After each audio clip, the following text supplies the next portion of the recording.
to Flory Models Daily Vlog. Here we are on the 1st of February 2016. Yes, into another month. And to be honest, over the weekend playing a lot of catch up. Various bits and pieces, taking care of paperwork, all those boring things. So today I've actually been focusing on a little bit of work. So we have been playing, as you can see, down here with, this is Vallejo's metal colour, let's have a look, which is this stuff. We did testing on this quite extensively when it was just on, and we got Buster out and Buster had a few coats and all the rest of it. And I have to say, it is a paint of definitely two halves. And when you see part, which will this be, probably part 3, you'll understand where I'm coming from, because when I first started using this, I'm putting the paint down and I'm thinking, don't like this, it's not working very well, it's not giving me the effect I'm after, I'm not getting the luster, and quite frankly I was really disappointed with it, because I remember when we did Buster, it came out quite well, and all the rest of it. There is a lot of force for this stuff, because obviously there's zero smell, and the amount of atomization, as in the atmosphere, hardly any at all. The extractor coats with it all completely. There's none of it floating around the actual studio whatsoever. But generally I was really disappointed. Now I'm thinking a lot of that was perhaps obviously how we'd used it with the base. We had trouble with obviously with their primer and all those things like that, but generally I just couldn't sort of recreate what happened when we did the testing with it. So it was a lot of bit of frustration on my part and all the rest of it. Anyway, then I thinned it, and the reason I thinned it was I was playing with colours, I was mixing colours just to get the right shades and hues I wanted to get this mid going, and then all of a sudden it popped, okay? And this is what I found. Now there's something here I was going to show you, which is this, which is absolutely beautiful, this fuel tank. Now the centerline tank went down a slightly different route, because this had a coat of Tamiya X1, that was it. It didn't have any of this polyurethane rubbish all over it and all the rest of it. And I sprayed it in a custom mix, so I made up my own colour by mixing the colours together. A little bit of X20A in there, which has a great chemical reaction. You watch it in the colour code, it fizzes and bubbles and everything else, looks like a science project. And then it went on, and this is as good as, and I'm going to actually say it, AK stuff. This is good as any hot lacquer I've seen. The pigmentation, the colouring on it, and absolutely everything else is absolutely stunning and flawless. Now, have we got it on this? I think we're almost there, but we're not quite as good as on the fuel tank. And the reason for that is this has had too many coats of paint now over the plastic and the primers and that to really give us that perfect finish. Now, you know, there is that thing, I could strip this back and start again and all the rest of it, but with all my models, they're a journey, okay, and I like to see them through to the end. That's why I don't shy away from them, and I don't get halfway through and they disappear. So I've decided to push through with exactly what we've got. Learning how to use this stuff is the big key to it. And definitely I've now learned that thinning it, no matter what you're doing, makes a massive difference, okay? So if I was to do this again, obviously, yes, we wouldn't use their primer because it's horrible. Probably going to use something like either AK's flat base, black base colour, because that is really good stuff. But if you were doing it just down the acrylic route, then Tamiya X1, and then I would go over this stuff thinned.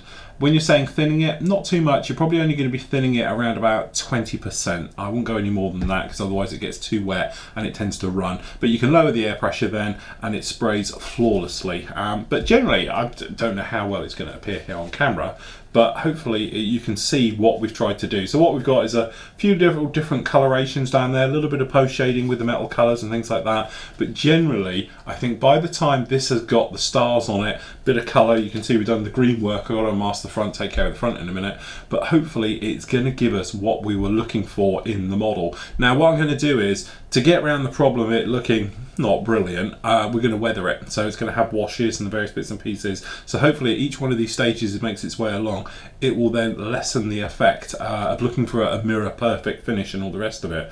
But to be honest, I got the F104 out and put it next to it, and it's not a million miles away. So I think generally, as I make my way through this, obviously I'm going to get a little bit more opinionated how this stuff is, but I'm learning to use it, and this is the trouble with this stuff. This isn't just as straightforward as when using the AK stuff. Now the AK Extreme Metals, literally you put them in an airbrush and it doesn't matter what air pressure and what distance and you know how you're putting it down, it does tend to just get on with it. As it dries, it self levels and gives you a beautiful metal luster, but it comes at a price. first of all, is extremely fragile. Masking it, you still have to be very careful, and you have to worry about handling it, because otherwise you're going to wear through it. Something I do have to say with the Vallejo stuff, when we did testing on Buster, he peeled. On this, but there again, this isn't going over their primer, this is going over X1, okay? I have been masking, as you'll see in the video, straight away after it's been sprayed. 10-15 minutes later, masked it, and I haven't even bothered detacking anymore. Goes down, peel it off, and you're not even getting any of that silver residue on the tape. Once this stuff's dry, it's permanent, it's not moving.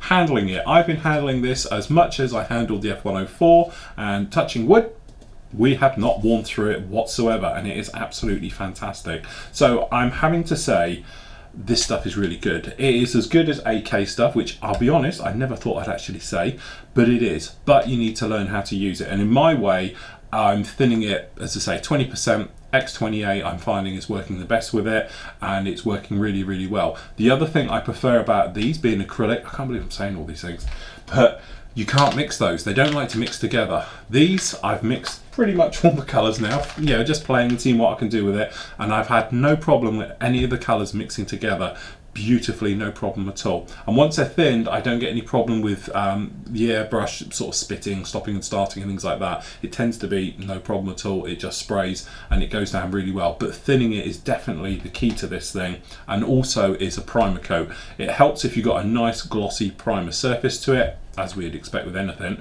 but it really does enjoy going over Tamiya X1. No problems with it together.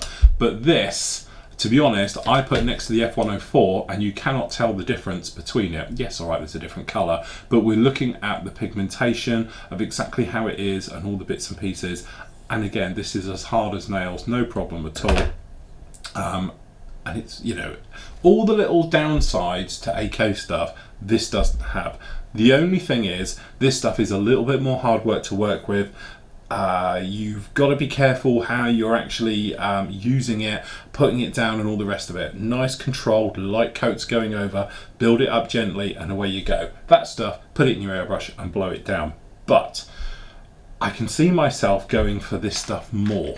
Okay, and I know it seems funny, and if you watch the build in this, you're going to see the first 20 minutes of part 4, I think it'll probably be, and it'll be, yeah, okay, we'll just keep with AK.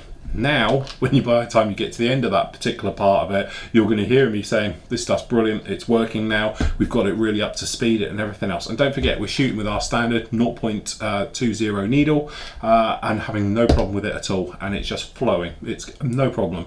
Neat doesn't like it, it's an acrylic, it's a little bit thick, you get thicker particles, you get thinner bits, and it doesn't like it. The other thing as well, it needs something in here to mix it up. I don't think you'll probably see it on here. We explain it during the actual full video, but it separates and it is a sod to mix, okay? Either get in there with a brush and physically work this stuff up and get it going, or I've got some marine grade stainless steel bolts in there, and that just helps everything flow nicely and gets going and everything.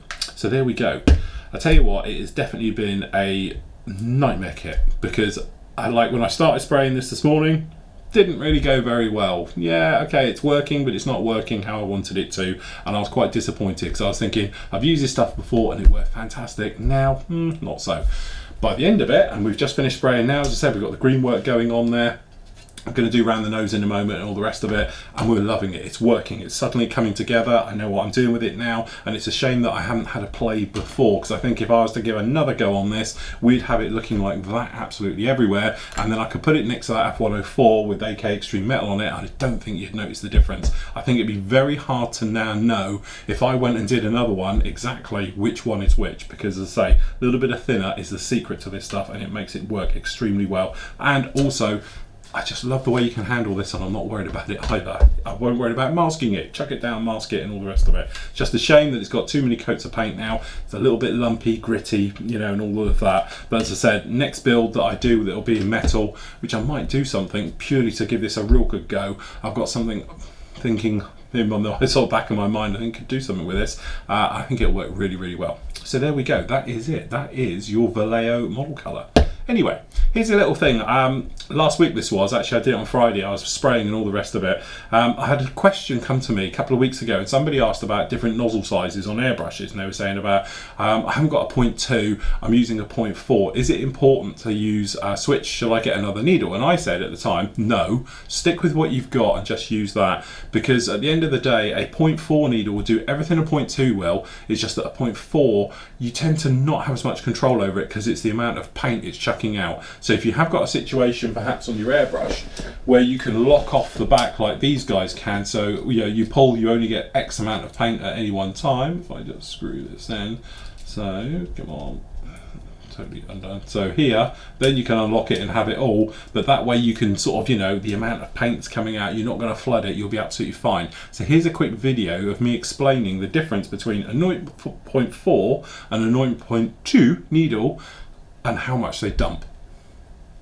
Okay, I often get asked about what's the difference between a 0.4 and a 0.2 needle set.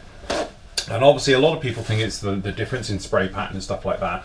Yes, okay, it is a little bit, but mainly it's about flow rate, okay? And as I was just here cleaning out airbrushes, I just thought I'd show you something. Now, both of these running off the same compressor, to be honest. Both got the MAC valves completely open. Let's make sure they are completely open. So as you can hear, there's your first clue. Okay, this one's got a bigger nozzle on the front. Okay, so that way it's able to let out a lot more paint and air, where this one obviously is smaller. So you can hear 0.2, 0.4, 0.2, 0.4. Okay, so what I thought I'd do, if I fill both of these colour cups up roughly about half, you can see exactly what I mean. Okay, seeing as they're both running sweet. Okay, I think I need a little bit more in it. Okay, so there we go. You can both see they've got roughly the same material in. Okay, so this obviously here is the 0.2, this is the 0.4. So in 3, 2, 1. Now they're both emptying out at a very nice rate, as you can see. And 0.2 is empty. 0.1 still has probably a third left over, just to prove the point. Put this guy in. So now we've got, there's more in the 0.4. This is the 0.4, the silver one on the left, 0.2 on the right. Okay, and again, it's still empty.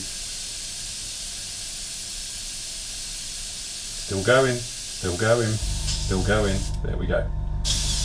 Okay, so that tells you the difference. Okay, basically is the amount of material you can put through. So this is a 0.4, so it's double the needle size than the 0.2 that is in this one here on the right. Okay, so from that point of view, you can see you will expel double, if not triple, the amount of material out through it. What does that mean? Obviously, we've been talking about primer just then. It talks about the amount of material you can put onto your model at any one time. All right, it's not necessarily the spray pattern. Yes, it will be slightly bigger, but as we can see, if we just recap, you can see down in here, there isn't that much in it. They're still doing it the same size. It's just gone through it already. Okay, it's just the amount of oomph that will go out. But at range, this will do the same spray pattern as the 0.4 will. Okay, but obviously the 0.4 puts down a lot more material than this guy. All right. So as you see, if we poke some of this in here, like a fire hydrant sticking it out. Okay, so you imagine if you've got a 0.6 in there or bigger, you're going to get more of a spray pattern out of it than you will even with this guy. So it's still spitting dirt even after all of that. Okay, but there we go. So that really just to give you an idea of painting and spraying and everything else of how much material you'll have coming out of your actual airbrush at any one time. So when you're talking about gloss work, you need to have more paint go down to give you a wetter look than obviously a bigger needle. So something like a 0.4 works well. If you're in iWater land, then obviously 0.35s and stuff like that. We're talking about the same thing. But just give you a quick go, since I'm both running up and both compressors going, you can see exactly how much material difference shifts through. So it's not necessarily the amount of spray size and pattern and everything else, because to be honest, with this little guy down here, even though I've got it just set all open, I can still do tiny little things. But what I would do obviously is turn the airflow down.